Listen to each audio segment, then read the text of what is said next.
E aí, pessoal do canal, aqui quem vos fala é Rony Almeida. Satisfação estar aqui novamente. E vamos lá. E a ideia hoje é a gente falar sobre a criação de unidades de conservação na Amazônia, evidentemente com foco na região de Altamira, mas a gente pode extrapolar isso para a região da Transamazônica, BR-163, porque essa dinâmica ela é muito similar nos outros municípios. Dito isso, é, conforme eu já havia falado no vídeo anterior, né, a gente vai separar temas para poder discutir e a gente vai falando sobre essas dinâmicas que acontecem na Transamazônica, na região, na Amazônia como um todo. E poder discutir isso seguramente nos ajudará a entender a Amazônia e a poder discutir, cobrar, evidentemente, tornar este lugar melhor para as pessoas que aqui vivem, né? E talvez este seja o grande objetivo desse canal, é a gente fazer provocações, né, que possam nos levar a entender essa dinâmica territorial de uma forma positiva e de uma forma que traga acertos e melhoria de vida às pessoas que aqui vivem. O tema de hoje, criação de unidade de conservação na Amazônia, e eu tinha planos de falar sobre isso, mas mais para frente, né? Mas o que acontece? Como a gente está passando por uma situação, no mínimo, curiosa, né? Eu acabei antecipando esse tema, né, para que a gente possa aproveitar o quente da coisa e poder falar de forma mais assertiva, né? Então, pessoal, o que acontece? A gente aqui da Amazônia é uma dinâmica meio que comum, sabe? Você está tentando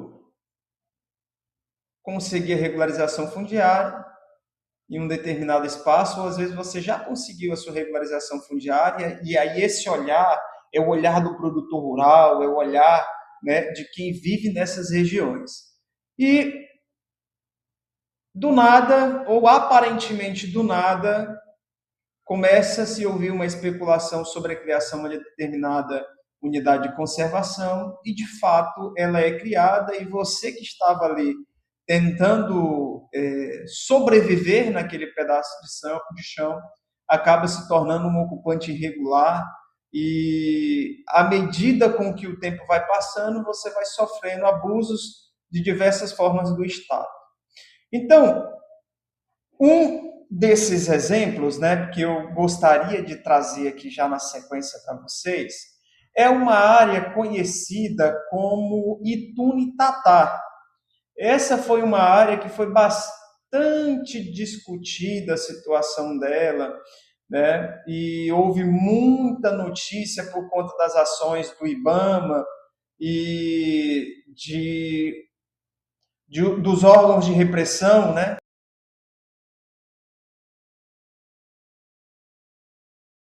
Poder retirar as pessoas que estavam ocupando, né, a partir do momento em que se determinou por meio de um decreto que essa área tinha status de terra indígena, né? Houve ali, então, um processo que levou mais ou menos 10 anos, né? Um pouco mais de 10 anos, na realidade, e onde muitos direitos foram suprimidos, onde o desmatamento foi usado como plano de fundo para poder cometer atrocidade com as pessoas que ali estavam, e atrocidades essas, para que fique bem claro, né? Queima da casa das pessoas que ali estavam, em alguns casos, né, morte dos animais de pequeno porte que haviam naquelas propriedades, porque as pessoas às vezes não tinham tempo hábil para poder retirar aqueles animais, animais domésticos, animais, né, para a alimentação. Apreensão do rebanho, né, isso aconteceu por diversas vezes, né. Enfim, Isso são questões, né, que foram bastante difundidas, né, na época, isso em 2016, 2020, 2021. Houve muito desses casos, mais recentemente também, agora no final de 2020, de 2025, né, houve também ações nessa área. E um grande apelo das pessoas que ali viviam é que eles não acreditavam que aquilo ali fosse uma terra indígena, apesar da FUNAI defender que havia indícios da presença de povos isolados nesse território. De forma prática, a FUNAI nunca conseguiu provar de forma cabal que havia povos indígenas ali naquela região. De forma cabal, sabe? Que sustentasse a coisa. Há indícios, né?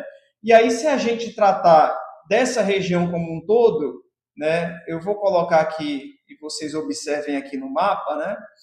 Que tudo em amarelo são terras indígenas, né? Então, eu tenho aqui Araueté, Coatinema, Trincheira Bacajá, Cararaú. Então, se eu procurar vestígios de povos indígenas nessa região, eu vou achar isso de forma farta, né?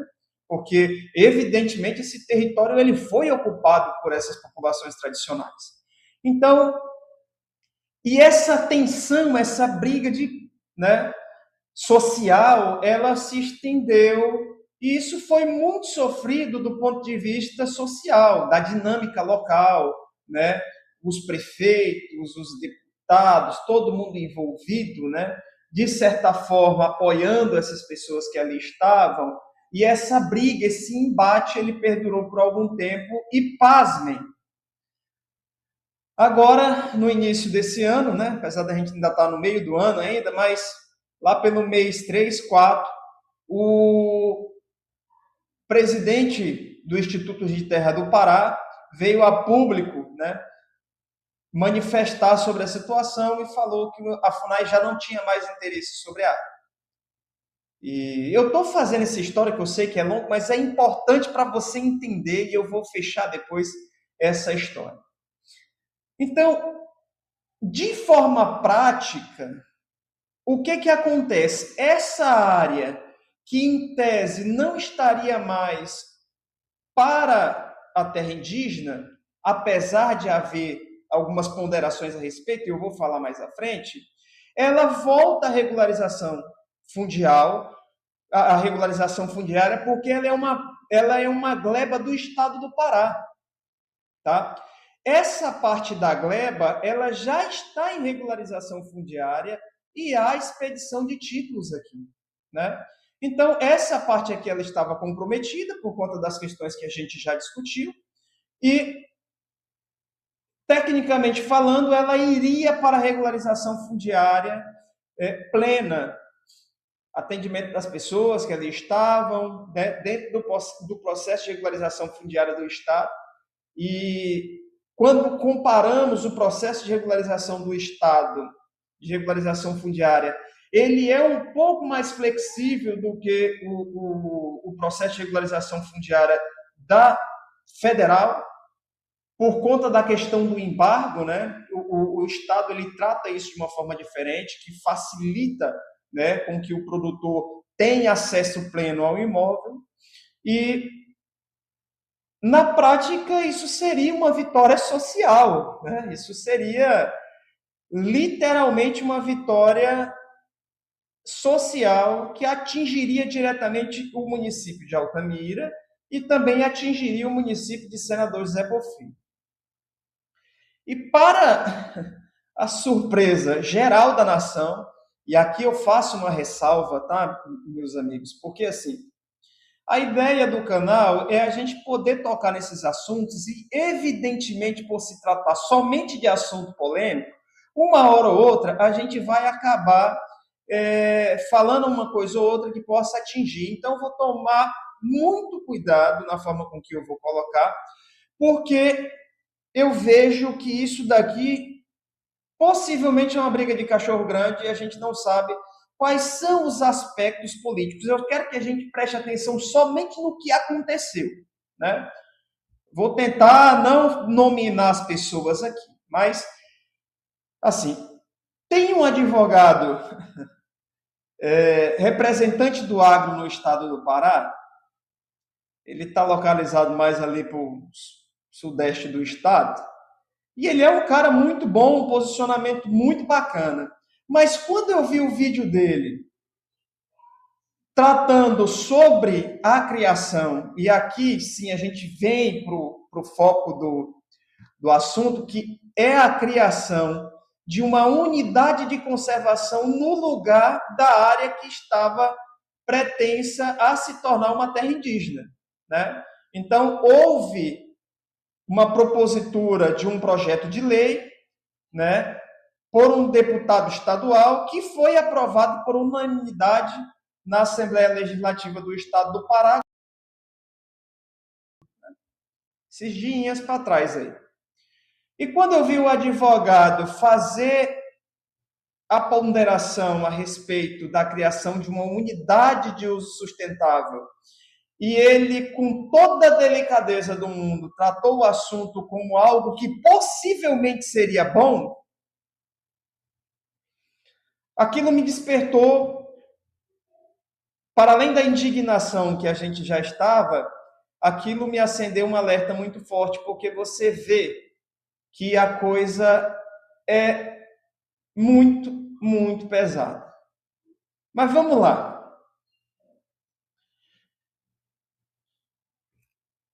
O porquê, né? E chegou alguns questionamentos da pessoa que está encabeçando esse processo, né? De transformação dessa área numa unidade de conservação. E eu vou tentar ser muito transparente nos aspectos aqui que estão relacionados à criação da área. O argumento é mais ou menos o seguinte, viu? Vamos transformar isso em uma unidade de conservação para a gente evitar que vire uma terra indígena. Né? É exatamente isso. Sendo que a colocação das coisas ela está completamente fora de contexto. Né? Nunca foi esse o argumento.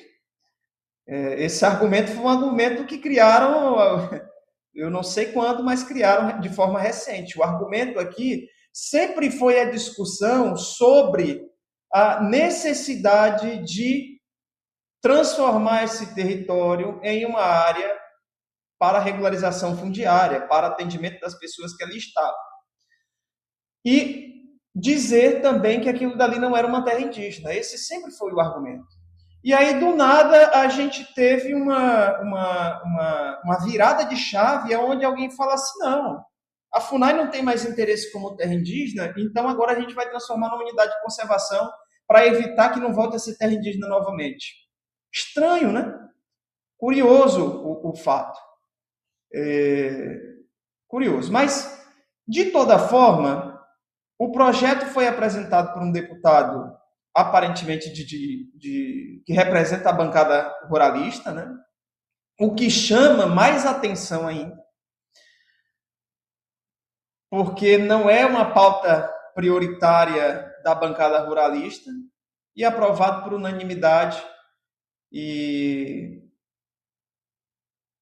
eu quero fazer aqui as minhas colocações sobre a propositura de uma unidade de conservação numa área que poderia ser plenamente trabalhada na regularização fundiária plena. A gente cria novos precedentes, novos problemas para uma área que caminhava para a solução. Meu ponto de vista, evidentemente.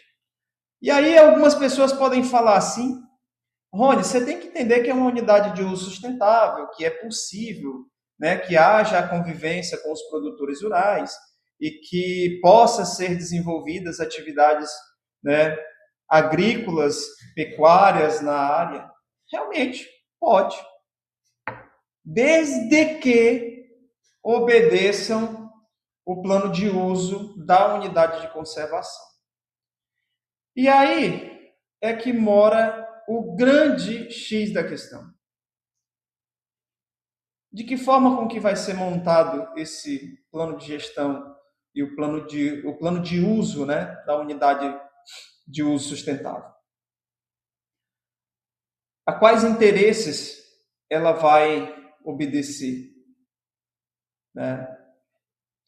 E eu vou mais além, que haja de forma clara a apresentação de outras unidades de uso sustentável, né, que tem êxito no que diz respeito ao uso do território de uma forma geral. Eu acho que o ponto principal dessa história é o seguinte: por que raios que a gente tem que barganhar o uso dos territórios somente se for por meio de uma unidade de conservação de uso sustentável? Assim, qual é a agressão que o povo, a comunidade, as pessoas que ali estão dedicando as suas vidas não podem assim fazer em detrimento do recebimento dos seus títulos e suas devidas garantias, né, nesse território? E aí alguém pode fazer o posicionamento de que, Rony, você tem que entender que isso é invasão de terra pública, né? Eu já falei isso em outro momento, né? Mas eu falo aqui mais uma vez. De que forma que se deu a ocupação da Amazônia, de todos os municípios da Amazônia, se não foi por meio da ocupação da terra pública? De que forma que se deu a ocupação do Brasil, se não foi por meio da ocupação da terra pública? Então, quer dizer que quando chega a vez das pessoas que vivem na Amazônia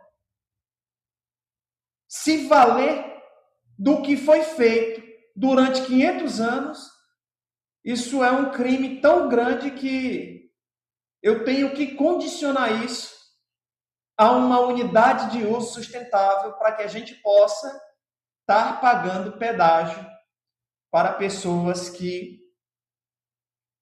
Eu não sei, assim, não dá para entender que sinalização de virtude é essa, que a gente precisa criar uma unidade de uso sustentável para poder desenvolver uma determinada região, sabe? É muito fora do aceitável uma situação dessa. E, para além disso, eu quero demonstrar outros aspectos, porque é o seguinte, a gente está falando de uma região, né? E aí eu vou tirar aqui as glebas estaduais, né? Eu quero mostrar uma coisa para vocês. Isso aqui é a quantidade de terra indígena, e aí aqui no fundo a gente tem os municípios de... Aliás, a gente tem o município de Altamira, né? E em azul, e no fundo em amarelo, são os municípios não, as terras indígenas que só tem dentro do município de Altamira ou que compartilha com outros municípios e tal. Mas essa quantidade do território é ocupada por terra indígena, que não deixa de ser também uma unidade de proteção. Quando eu coloco as UCs federais, sejam elas geridas pelo IBAMA ou geridas pelo ICMBio, olha a quantidade, gente, de território que é ocupada por terra indígena e unidade de conservação somente no município de Altamira. E ainda tem as UCs estaduais que estão voltadas bem aqui. Essa daqui, ó, eu vou tirar ela aqui para ver se destaca só ela para vocês verem. Pronto. Essa daqui é uma APA também de uso sustentável. A APA Triunfo do Xingu, tá? E essa daqui é uma outra APA também do Estado, só que essa daqui é de proteção integral. Mas vamos nos dedicar somente à APA de uso sustentável, Triunfo do Xingu, que está entre os municípios de Altamira e São Félix. Essa área nunca foi utilizada como de uso sustentável. Os índices de desmatamento do município de Altamira estão concentrados em duas regiões de forma prioritária. A região dos distritos de Castelo de Sonho e Cachoeira da Serra e a APA Triunfo do Xingu. Então, na prática, é só mais um argumento, essa coisa de uso sustentável, é só mais um argumento para que você possa reprimir e atenuar ou tornar ainda mais pesada a fiscalização, porque você ainda coloca o seguinte: área de uso sustentável, área de proteção, ou uma unidade de conservação que você está cometendo os crimes de desmatamento. Eu vou ver se eu acho aqui, mas se bem que não é o foco, porque a gente vai fazer um outro vídeo para mostrar a quantidade de embargo que tem dentro dessa área, né? Então, na prática, não há absolutamente nada que vá garantir que essa área vai ser tratada como de uso sustentável. Muito pelo contrário, a repressão ela vai ser muito mais intensa por se tratar de uma área de uso sustentável. Além de outros aspectos que a gente não vai... mas eu posso falar de forma muito rápida. A área de uso consolidada dentro de unidade de conservação, ela vai subir para 80%, porque não está contemplada dentro do zoneamento ecológico do Estado, do ZE. Mesmo que a área seja consolidada, vai ter que fazer o pagamento ou a compensação da reserva legal.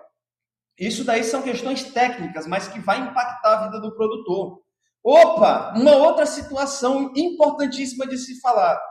Quando você trata essas áreas de uso sustentável de forma a perceber somente o pequeno produtor rural, talvez ele tenha lá alguma consonância. Mas quando você trata os grandes produtores rurais que têm dentro dessas áreas, eles começam a ficar do lado de fora, porque é o seguinte: até que limite a pecuária ela é sustentável dentro de uma área de uso sustentável? Entendeu? Sei lá, eu tenho um rebanho de 5.000 animais dentro da APA, ele deixou de ser sustentável? E quando deixa de ser sustentável, o que acontece? Então, voltando aqui para a APA Bacajaí, esse é o nome da APA, né? A APA Bacajaí. Os caras literalmente saem de um problema que era terra indígena e ganham um novo problema, que é uma APA, que é indicada por um deputado estadual que não tem atuação efetiva na região, ele é de outra região do estado, pode ser que, evidentemente, ele venha por aqui, porque ele é um deputado estadual, mas deixa a gente muito intrigado com os reais interesses de transformar esse território em uma unidade de uso sustentável, né? E, para fechar o vídeo, a gente fica e a gente se pergunta, né? Vou até colocar uma cena aqui mais recente do território, né? Com as aberturas já existentes nessa área de uso sustentável.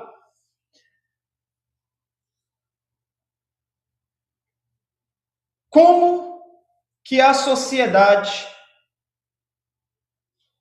aceita mais uma criação de unidade de uso sustentável? Como que ninguém ficou sabendo, né? Porque se você pesquisa, né, sobre as notícias de criação da APA Bacajaí, você tem duas notícias depois da aprovação.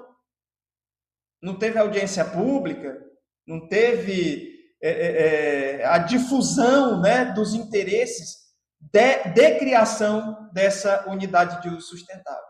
Mas, enfim, eu quero dizer que o seguinte, pessoal, isso aqui que aconteceu com a APA Bacajaí é nada mais, nada menos do que o que acontece na Amazônia de uma forma geral, a todo tempo, desde que eu sou menino. E, enfim, é isso, né? A gente não tem muito o que fazer, as coisas vêm de cima para baixo, acontece e é isso. Mais uma unidade de conservação na Amazônia que vai agregar, sabe Deus o quê e para quem, né? E, bom, pessoal, é isso. Vou finalizando por aqui. Qualquer coisa, comenta aí, compartilha, dê like. Vamos discutir a Amazônia de uma forma geral. E se inscreva no canal do Fala Rony. Vamos que vamos, pessoal. É nóis.